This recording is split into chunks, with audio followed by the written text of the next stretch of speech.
काले गहरे रंग की बहू का ससुराल वालों ने उड़ाया मजाक, भाग दो। तभी वहाँ पर दादी माँ आ गई। क्या बात हो गई बेटा, तुम इतनी उदास क्यों हो? नहीं दादी माँ, कुछ नहीं, रागिनी ने अपनी बात को पलटते हुए कहा।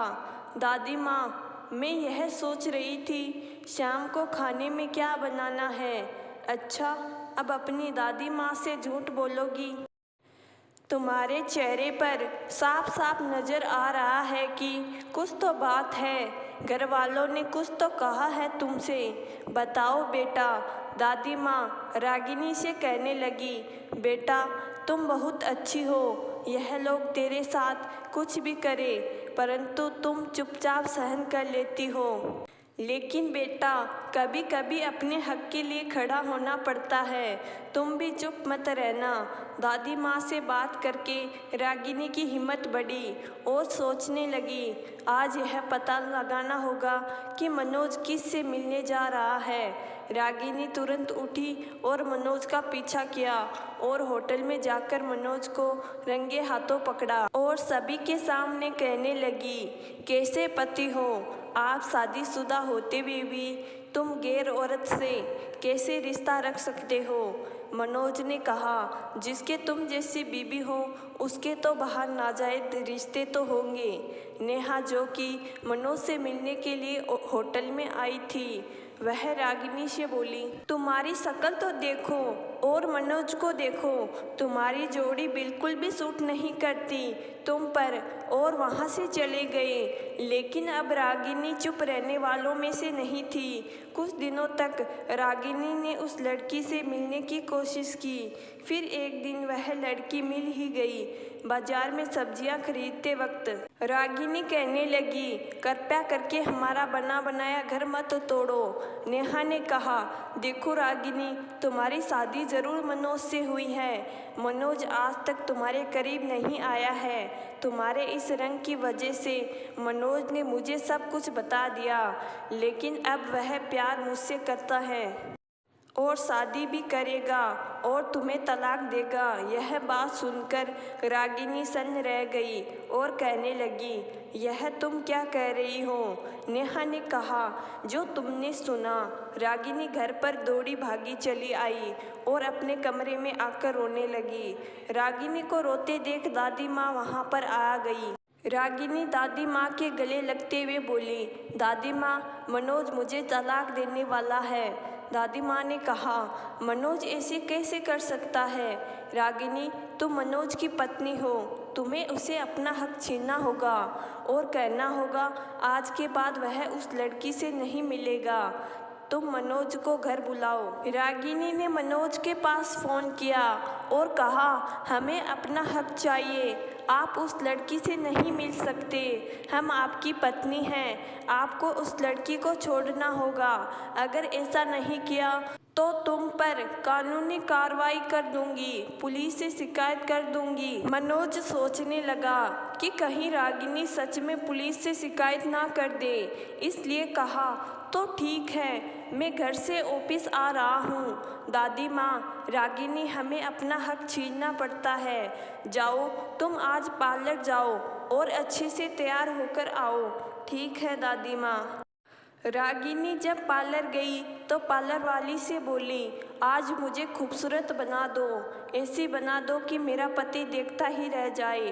रागिनी जब पार्लर से वापस आई तो सच में बहुत ही सुंदर लग रही थी और कमरे में मनोज का इंतजार कर रही थी। मनोज जब कमरे में आया तो मनोज ने कहा, आज की रात तुम्हें मेरे साथ गुजारनी है ना, तो यह लो फूल तुम्हारे लिए है और यह लिफाफा भी तुम्हारे लिए है, खोलकर तो देखो। उस लिफाफे में नेहा की तस्वीर थी और कहने लगा, बहुत अरमान जाग रहे हैं ना, यह उसी का हल है, क्योंकि ऐसे गहरे रंग वाली लड़की को छूना तो दूर, मैं उससे बात भी नहीं करता। जब रागिनी पार्क में बैठी अकेली रो रही थी तो दादी माँ वहाँ आ गई। क्या हुआ बेटा, मनोज ने कुछ कहा क्या? रागिनी ने कहा, दादी माँ, कल तो मनोज ने सारी हदें पार कर दी और सारी बातें दादी माँ से बताई और इतनी ही देर में संगीता आ गई और कहने लगी, आज घर में कुछ खाना बनेगा या नहीं, तुम दोनों गप्पे में लगी हुई हो। दादी माँ ने संगीता से कहा, पूछो कि नहीं रागिनी क्यों रो रही है। संगीता ने कहा, यह दिन भर रोती ही रहती है, इसमें नया क्या पूछूं। दादी माँ ने कहा, रोती नहीं है, तुम लोग उसे दिन भर रुलाते रहते हो और आज मनोज ने तो हद ही कर दी। संगीता ने पूछा, क्या कर दिया मेरे बेटे ने। तो दादी माँ ने कहा, ऐसे नहीं बताऊंगी, सबके सामने बताऊंगी। दादी ने सबको बाहर बुलाया तो सुरेश ने कहा, क्यों चिल्ला रही हो माँ, बताती हूँ तुम्हारे बेटे की करतूतें, तुम्हें बताना चाहती हूँ। मनोज का किसी पराई लड़की के साथ चक्कर चल रहा है और वह कई महीनों से रागिनी को धोखा दे रहा है। संगीता ने कहा, इतनी सी बात का इतना बड़ा बतंगड़ क्यों बना रही हो। दादी माँ ने कहा, इतनी सी बात। सुरेश ने कहा, जिस आदमी की इतनी बदसूरत बीबी होगी तो उसकी नज़र बाहर जरूर जाएगी। दादी माँ हैरान रहकर बोली, सुरेश बेटा तुम भी। इतने में संगीता बोली, अरे इसे तो खुश होना चाहिए, शादी के इतने साल तक मेरा बेटा किसी और औरत के पास नहीं गया, इसमें गलती मेरे बेटे की नहीं, इस बदसूरत रागिनी की है जो मेरे बेटे की ज़िंदगी में आ गई। अगर आज किसी खूबसूरत लड़की से शादी हुई होती ना तो अब तक दादी बन जाती। दादी माँ ने कहा, आज तुम लोग रागिनी के साथ कह रहे हो, कल का तुम्हारी बेटी के साथ ससुराल में ऐसा होगा तो। तभी कविता ने कहा, मेरा रंग भाभी जैसा काला नहीं है। सुरेश ने कहा, बहू अब बकवास बंद करो और जाओ जाकर नाश्ता बनाओ, सबको टाइम से ऑफिस जाना है। और सब वहाँ से चले गए। तभी दादी माँ ने कहा, चुप हो जाओ बेटा, मैं तुम्हारे साथ हूँ, बहुत हो गया, अब जो घर में चल रहा है और बर्दाश्त नहीं होता। दादी माँ ने रागिनी से कहा, इन लोगों को सबक सिखाने का एक ही तरीका है, वह है पुलिस थाना। जाओ तुम इन लोगों पर कानूनी कार्रवाई करो। रागिनी ने पुलिस थाने में अपनी रिपोर्ट लिखवा कर आ गई। कुछ समय बाद पुलिस घर पर पहुंची तो सब हैरान रह गए। पुलिस और हमारे घर पर, पुलिस घर में किसने बुलाई। तभी रागिनी ने कहा, मैंने। तो क्या करती दादी माँ, इन सब लोगों ने मेरा जीना हराम कर रखा था। जिस दिन से मैं इस घर में बहू बनकर आई थी उस दिन से ताने सुन सुनकर परेशान हो गई थी। रागिनी रो रो के अपनी सारी बातें सबके सामने कह रही थी।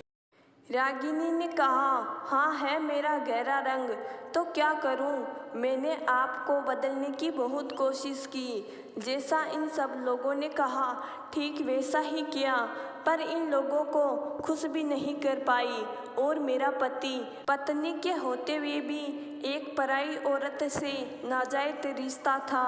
परेशान हो गई थी, ताने सुन सुनकर मुझे रोज सुनाया गया, मारा गया, मुझे पीटा गया। इसलिए मैंने सोचा तुमको सबक सिखाने के लिए। पुलिस ने कहा, तुम लोगों को घरेलू अहिंसा और शोषण करने के खिलाफ तुम सब लोगों को गिरफ्तार किया जाता है। और पुलिस ने यह भी कहा, इंसान की सूरत नहीं सीरत अच्छी होनी चाहिए, जो तुम लोगों की नहीं थी। तुम लोगों ने रागिनी के ऊपर बहुत अत्याचार किए हैं। तो दोस्तों, क्या रागिनी ने अपने ऊपर हुए अत्याचार के खिलाफ आवाज़ उठाकर सही किया या गलत, कमेंट बॉक्स में ज़रूर बताना। कहानी को पूरा सुनने के लिए धन्यवाद।